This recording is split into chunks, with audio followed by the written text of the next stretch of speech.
season last night against the Spurs. LeBron hit the game-tying three in the closing seconds to send the game to overtime.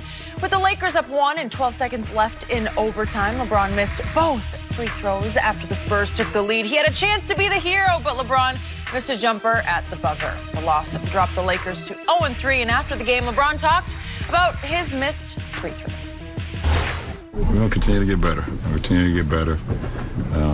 I like the direction we're going in. Obviously, it's not resulting in wins right now, but it's such a long process. But, we had our chances. I mean, it was up 6 with a minute to go, or less than a minute to go, and just couldn't get a stop. And, we had a turnover in that minute, and Rudy hit a big shot, put him down 1. I missed 2, free throws, which is unacceptable. And then they made a shot, and I missed a shot. Okay, Shannon, what was your takeaway from the game last night? I had to go downstairs to get my medicine because I can't deal with you, Skip. Really? I got to take my... What is that? It's relaxation. No, it is. It is. It's relaxation. Relaxation? Yeah. Where did you get it? Don't worry about it. Because I knew I have no idea a black where market you find thing. that. I knew I had to deal with you today, so I couldn't. It was too much? Yeah. I ain't need the gummies. First 10 minutes? Okay. Wow, what's this got in it? Ooh. Don't worry about it. It got what did I need to deal with you today. Because I know you was going to come with some bullshit with LeBron. If you were still playing, you'd test positive now. Skip is a disappointing loss. I mean, LeBron didn't get off to the greatest of start. He couldn't hit a shot early in and a lot of them was bunnies. Yeah, he missed some outside shots, but a lot of them was right at the rim. And so he was frustrated, only had 4 points. But then they kind of got going. Kuzma kept him close all. He did. Kuzma was unbelievable last unbelievable. night. Josh Hart was unbelievable last night. And you fight and you claw and you scratch and you get your way back into the game. And then you get a stop, and then LeBron. I told you, didn't I tell you he be practicing those threes, the one he put on his IG? See, he practiced that. He practiced shots like that. He just walks up into it. Held a hand up. That was the pull. That thing was so pretty. I was like, we got him. I said, we going to overtime, but we got this. And I'm already working on my material on what I'm going to say to you, Skip, because I'm starting putting pen to pad right now. So I'm doing, I was like, okay, I'm going to say this right here. What you got to say about that? Boom. I'm like, all this playing out. And then now we're up. LeBron gets the and one with like 55 seconds. We're up 6. I'm like, we got this. Skip. Whoops. Restaurant stayed open late, but not for LeBron. What happened was I started counting the money, and the gamblers will know what I'm talking about. I burnt the money, Skip. I touched the money. Because I'm already thinking about what I'm going to say to you, and I should have just let my mind be at peace. Sure. Game ends, we win. Now I got time to write this down. But that didn't happen, Skip. Yes, I'm very disappointed. I'm very disappointed in the way LeBron performed at the end of the game. A lot of this, we talk about those 2 missed free throws. We talk about the missed shot. Okay, I can live with that. I'm talking about how he let Rudy Gay walk into a top of the key 3. You can't do that. You make him go. You don't give up that shot. And I get it. No, but Rudy Gay, you can't let him have that kind of distance because that's the only way they get back into it. You make him claw. Down 8 with a minute and something left in the ball game. You get to overtime and you're up 6 with under a minute to go. You got to win that one, especially with that guy on your team, a young team, inexperienced team.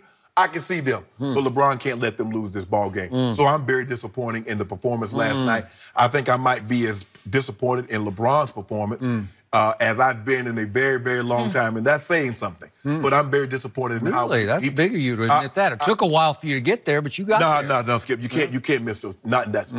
You want the ball in that moment. I want him to have the ball in that moment. And I know a lot of things going through his mind on that last shot. Because if he takes one more dribble and the guy comes, he passes it to Josh Hart. Josh Hart misses the shot. LeBron, you had just hit a clutch 3. Why did you take the shot? So he's always in an unattainable situation. There's nothing he can do that's right unless he takes the shot, makes the shot. Other than that, it's wrong because if somebody else takes the shot, makes the shot, they bailed him out. Somebody else takes the shot, misses the shot, LeBron ran from the pressure. So he can't win for losing. But I'm very disappointed because he's supposed to close the deal. He had the ball in his hands on 2 occasions, and he didn't deliver us. That's 3 games he hasn't closed the deal. There's a little trend going on. We're talking about the Spurs. Okay. We are talking about the Spurs, and I'm glad you brought that up because last night, your man LeBron James did not have Ray Allen to save him against my Spurs the way he did in Game 6 back in 2013. Kuzma, yeah. Kuzma almost saved it. I got to tell you, Kobe would have made those free throws last night. No, Kobe missed some free throws. No, but he would have made those. He would have stepped right up there and iced both of them. Iced my Spurs. We can't definitively say one way or another. That's what I'm saying. So, your man, LeBron James, giveth and he taketh away, if I can go biblical. I'll put him up on that platform because you're always saying he was like immaculate conception back in, what was it, December 30th, 1984? Yeah. So let's put him up there. Oh, really? But he giveth and he taketh because he gaveth at the end of regulation. That was some shot that he made. That was a bomb. 14 fourth quarter point. And again, it's funny because he saved them at the end of regulation. My Spurs should have won because the Spurs were up, what was it? 6 with 36 seconds left in regulation, and both Kuzma and then LeBron hit those bombs, and all of a sudden we're going to overtime. But I must point out to you that before that bomb was hit on a miss by Bryn Forbes at the other end, LeBron, I think he got raked across the eye, I'm not sure, but he looked quickly up as they got the rebound and went, pew, timeout, timeout. And I don't know if the ref saw it and gave him a break because the Lakers didn't have any timeouts. And if somebody had blown the whistle at that point, the Spurs would have been shooting a free throw and gotten the ball. And I think the game would have been over just off that timeout, right? Yeah. It was a Chris Webber moment, but the refs looked the other way. David Black or they didn't moment. see it. Or David Black. Okay, that's true. I'll give you that one. So then to LeBron's credit, but it's always better for him when he feels like he got poked in the eye. Don't do that, Skip. Well, and it's like, okay, the pressure's off. I'm just going to go down. I'm just going to shoot this. And he shot it with conviction from like 30 feet and just ripped it. Yeah. Overtime. And I'm just sitting back saying, what? What just happened? My team was up 6. It was like game 6. Remember when they were up 5 with 18.5 seconds left. So then we go to overtime. And the funny thing about overtime is the Lakers should have won in overtime because they're up 6 with 55.6 seconds left. And then to your point, the Rudy Gay play is a really bad play on LeBron's part, but that's been the guy over the last 2 years. Defense is his afterthought. Well, you got to get out and at least get a hand up. But you know, LeBron, he just plays in the lane. He's back in the lane. He's back in the lane. And Rudy Gay just pops out, and LeBron doesn't even really get a hand in his face. And I know it's really early, but so far and through 3 games, LeBron is tied for 338th in individual defensive win shares. And I told you going in, he just doesn't play. That's not his focus anymore. He focuses on the offensive end. He talks a good game. He calls out a lot of good signals on defense, but he mostly watches the other guys run after three-point shooters. So now you got a problem because he runs for the basketball, to his credit, and he gets fouled. And what has LeBron been? I've been saying this for 15 years on national TV, since his second year in the league. LeBron is a late-game liability at the free throw line, and I don't get it because he is obviously one of the all-time greatest players, but the reason I can't give you better than Jordan is because of this. It's the fatal flaw is that I started saying in his second year, he's running from the free throw line because he doesn't trust himself late in games at the free throw line. He doesn't have a real pure stroke with it, and it was just like right on cue, he misses both of them. So then what happens? Go down the other end. Yeah. Is Patty Mills clutch or what? Poof, you want to talk about clutch? Patty Mills has made so many big shots for the Spurs. He's only like 5'11". And you see what Coach Pop did? Yeah, called a play. He called a play. He said, LaMarcus, you and Patty have been together for the longest. I'm going to trust you guys. Yep, and he trusted him, and Patty came right off the screen and lost Lonzo off the hip of LaMarcus, and Patty went straight up and shot that jumper and ripped it. So now we're going to come to the other end, and here we go again. So the reason, like for years, I've been just beating the drum over here for this. LeBron James, I'm going to say it again, he proved it again last night, time and time again. He is the most unstoppable driver of the basketball we have ever seen. He would just bully the Spurs half the time last night. He just power down the lane, bounce guys off with his shoulders, and just lay it in. Or even if he needed one quick pump fake, because the Spurs are like the tallest team in basketball, he's still going to get to the rim. Right. And so in that late game situation, down 1, you don't really need to shoot a 3. You need to get to the basket, right? So do I expect him to drive the basketball on Rudy Gay, who's just an average, he's an okay defender, but LeBron can just bully him anytime he wants, and he can take him, especially going left off the dribble.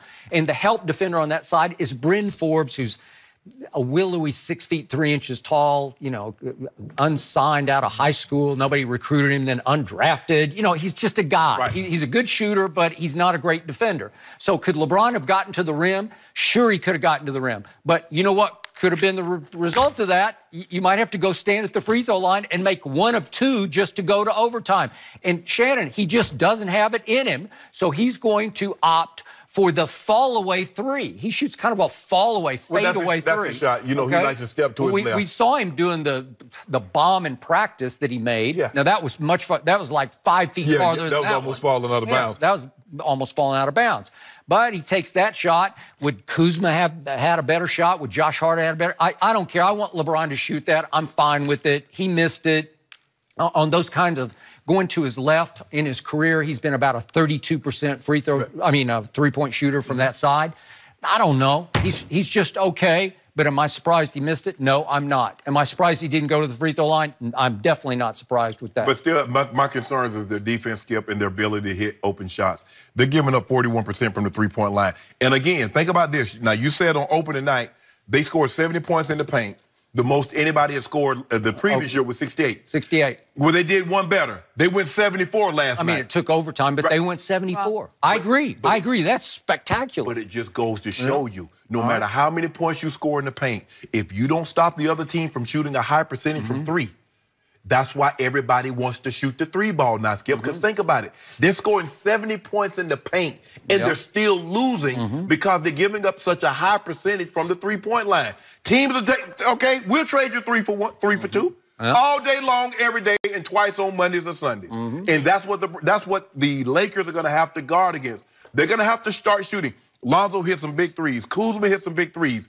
But you can't let a team shoot. Skip, they shot 15 to 29. 28. 50 to 28. You're going to lose. 54%. You're going to lose. You're going to lose those. Plus, they shot 38 free throws to 26 for the Lakers, and Luke and both LeBron, they were both upset about the free throws. I'm not sure that was such a big deal. I don't think so either, but the problem that they have, Skip, is that when JaVale gets in foul trouble, they become a really small team, and they get pounded on the board. LaMarcus Aldridge is a load. And so they really have nobody to match up with him because Skip, they'll let Coach Pop in that situation, he'll let LaMarcus. He's like, okay, forget ball movement. Back him down. 1, 2, 3. He's going to turn over either shoulder. He's going to get an easy shot at the basket, or you're going to foul him. And that's what happens. When they put this team together, I'm like, I still don't know how and why they put it together like this. I understand they got toughness. I understand they got veteran leadership.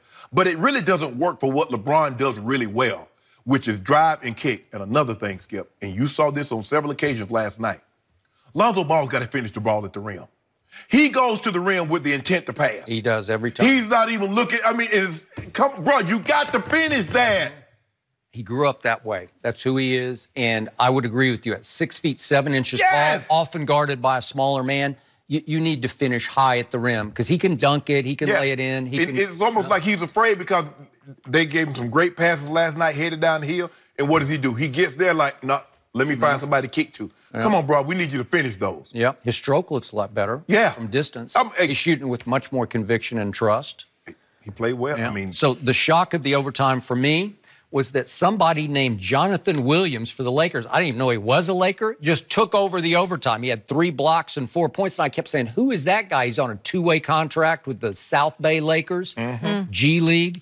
So he was sensational in the overtime. And the other shock to me was that after Kyle Kuzma just lit up the Spurs for 4 quarters, he took 1 shot and missed it in overtime. And I couldn't get that because, well, this guy, does he have no conscience at all? Like, if he touches the ball, does it go up? Yeah, what about your boy Fee? You've been campaigning for him. Well, he didn't even get any shots up. Yeah, he did. He got 2 of them up and missed badly. Yeah, well, I don't know. It's the first time he's even gotten on the floor. There's a reason. Trust me, in a game of horse, he would beat him. No, we ain't playing horse. Well, we playing NBA basketball. Well, I'm just telling you, he can shoot it. Ain't no trick shot. Maybe LeBron should run some plays for him. Get him open. I told you he couldn't play any defense. He was a liability. No, I'm talking about he doesn't look like he can shoot either. But what LeBron doing overtime? He was just okay until the end. All I know is he went 0 for 2 from the free throw line at the end. That's all that matters. Why you do that? Well, it's just who he is. How do you explain that? Seriously, I keep waiting for that glitch in him, that one fatal flaw. How do you explain that? Where did it start? Yeah, where you don't trust yourself from the free throw line. You won't even deal with it because you just block it out. But Skip, you asking me what's in his mind and what's in his psyche. I don't know. I don't know. But I still want him with the ball in his hands because I know he's going to make the right play. He's going to make the shot, or he's going to make the right pass. He went to the free throw line, Skip, and he didn't get the job done. I've seen others do that, just like Tom. Tom had the ball in his hand in the Super Bowl. He didn't get the job done. I don't beat him up for it. So since the start of last season, LeBron is 10 of 21 on free throws in the final 15 seconds of fourth quarter overtimes. And of the 15 players who qualify with 10 or more attempts, he's, of course, dead last. That's 49%. That's unacceptable. Yeah. That's unacceptable. Skip, unlike you, I don't make excuses for LeBron like you make excuses for Brady. You blame the offensive line or you blame undrafted receivers. LeBron did not deliver us from evil last night. That's on him. He's going to wear it. Well, Tom Brady doesn't choke in the last minute of games. He just doesn't. I don't need an excuse because he doesn't Super Bowl. require one. Super Bowl. Yeah. Somebody lost that game. Yeah. Now, who was that? Well, how about 505? Okay, what about 32, 14, and 8? Yeah. No, it was good. Okay, then. So, what's crazy is he got off to a really slow start, and then he stuffed the stat sheet like that. Oh, see, you see what you... Skip, why would you do that? Well, in the first quarter, I thought they were going to get blown out because the Spurs were like crazy hot. They were ridiculous. And Kuzma saved them with 19 in the first half. But yeah, they were hot, but you got to guard somebody. I mean, you got to guard somebody. They were shooting 91% from the floor. I told you before the year, I just don't think they're going to have to outscore teams. But the good news is, in all 3 games, they were in position to win. Skip, they were. What we see in this NBA now, everybody can go get 130. At some point in time, it comes down to getting 1, 2, or 3 stops at the end of a ball game or overtime in order for you to win. I mean, everybody can score. Unless you make your last 3 shots, and they didn't. Right. And that was the difference. And the one turnover. Your team had a turnover. You know, you had an opportunity to come away with the possession. They go down the court. They get a score. And the next thing you know, it's an entirely different ball game. But they're back in action Wednesday against the Suns. I'll say this, Jenny, they're fun to watch, man. I know. But I don't do no talking about a winless Lakers. Okay, Philadelphia Eagles. Winning is fun. We don't do fun to watch. We're trying to win ball games, Skip. But see, you know what? It's still, you're out. All I know is you don't need any more. LeBron's been sitting out on the curb outside Shannon's restaurant every night saying, "Can I come in?" Nope. I bet he won't be there tomorrow. Nope. I bet I won't stay open late tomorrow for him. Yeah. Let's hope so. We're going to have something else to talk about. And we got the Nuggets, too, on Thursday. You want some of that? Put some dew on that. Yeah, but they're undefeated.